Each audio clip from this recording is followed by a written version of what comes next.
నమస్కారం. జనం టీవీ తెలుగు వార్తలకు స్వాగతం. మేడ్చల్ జిల్లా కుషాయిగూడ సైనిక్పురిలో భారీ చోరీ జరిగింది. రియల్టర్ నరసింహారెడ్డి తన కొడుకు వివాహానికి హాజరైన బంధువుల బంగారం, నగలు, వెండి నగదును దోచుకెళ్లారు దుండగులు. తన కొడుకు వివాహం సందర్భంగా షిరిడీకి వెళ్లి వచ్చేసరికి ఇంట్లో ఉన్న విలువైన కోట్ల రూపాయల వస్తువులను ఎత్తుకెళ్లారు దుండగులు.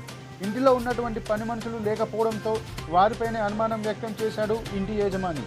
వారి ఇంట్లో ఉన్న స్కూటీని 1 కిలోమీటర్ దూరంలో వదిలి వెళ్లారు దొంగలు.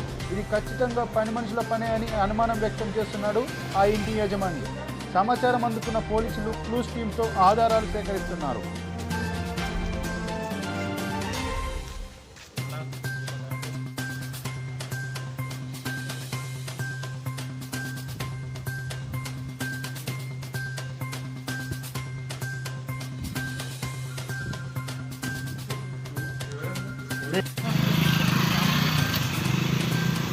రెడీ